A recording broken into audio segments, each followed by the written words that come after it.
In the wake of October 7th, I was inconsolable. My connection to Israel is deeply rooted in the past and stretches forward into the future.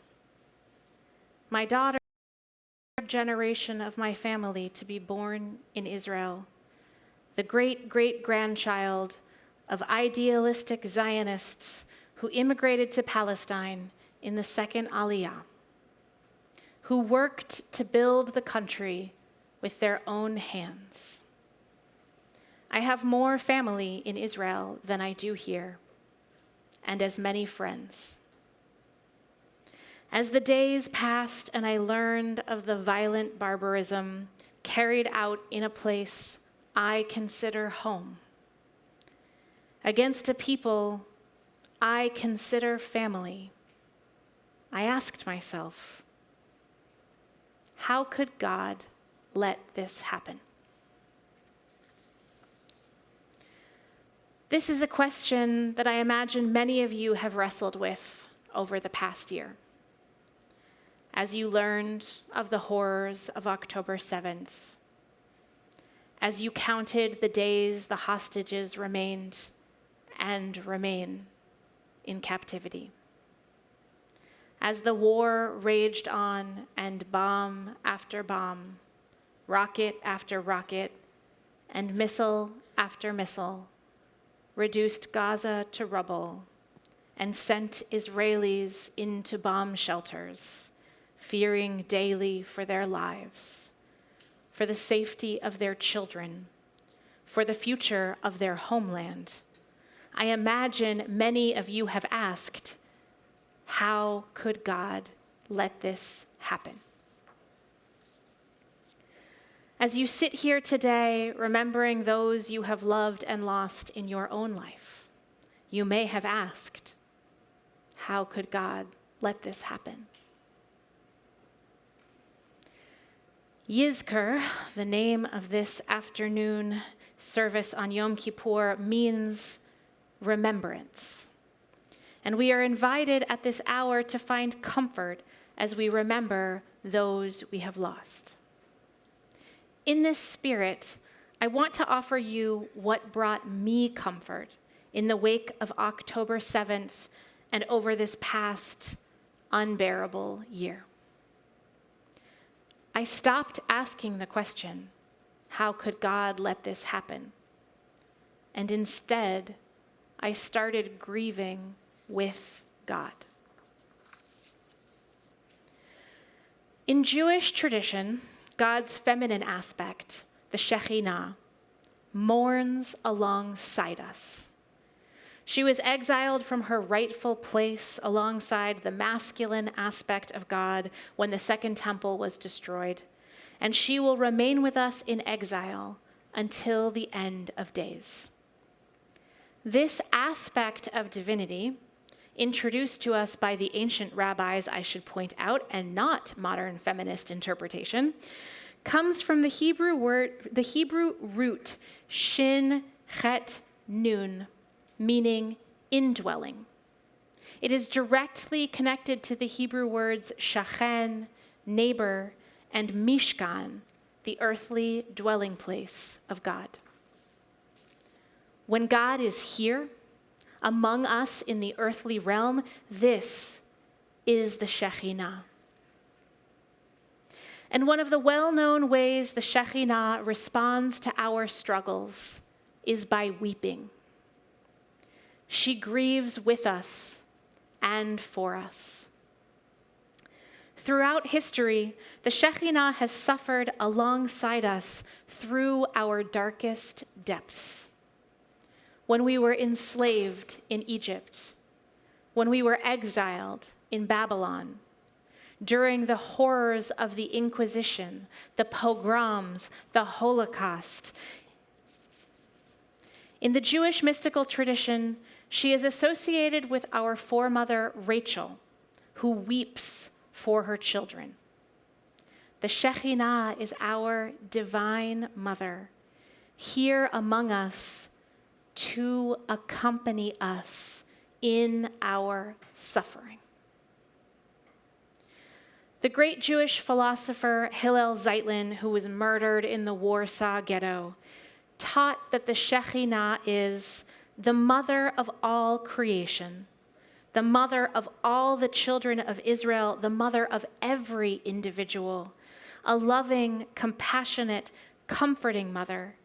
And we, children of unprecedented suffering, children of misfortunes of a magnitude that even a people all too familiar with pain has never previously known, firebrands salvaged from slaughters and pogroms, we who thirst and yearn for redemption, we seek and search for the mother, for Rachel weeping for her children, for the one who beseeches on our behalf and on behalf of the entire world, seeking redemption for all those who are oppressed. Last year, when I was overwhelmed with the news from Israel, the magnitude of October 7th crashing over me in waves, I met with my spiritual director, who's like a kind of spiritual therapist. They both laughed because they get it.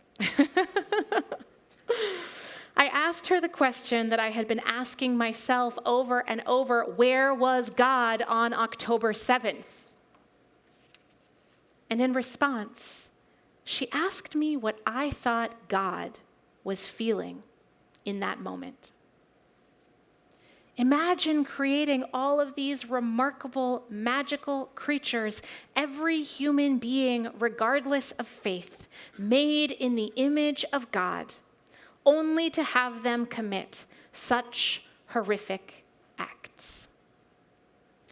I stopped thinking of God as some divine puppet master pulling the strings of human behavior, capable of either a presence or an absence that would allow such violent terrorism to happen to my people. And instead, I remembered God as the Shekhinah. I remembered our divine mother, here among us, bearing witness to our pain and tragedy, incapable of intervention, but very much present, weeping for her children, as horrified that such an atrocity could be committed as I was. And in this way, I found compassion for God. I remembered the Shekhinah, and I knew that she was in as much pain as I was. Even more so, because she is the mother who has witnessed her own children destroying one another. Once I remembered the Shekhinah, I started grieving with God, finding some comfort in comforting her. Our rabbinic and Jewish mystical texts imagine that the Shekhinah is in exile alongside us, separated from the heavenly masculine aspect of God. But they also imagine that God and the Shekhinah are reunited each week during Shabbat. When we sing Lecha Dodi each Friday night, when we rise to greet the Sabbath bride, this is the Shekhinah.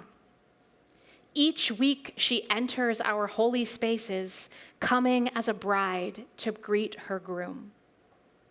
Each week they are reunited for 25 blessed hours, their Shabbat union offering us a glimpse of a lighter, sweeter, kinder future ahead.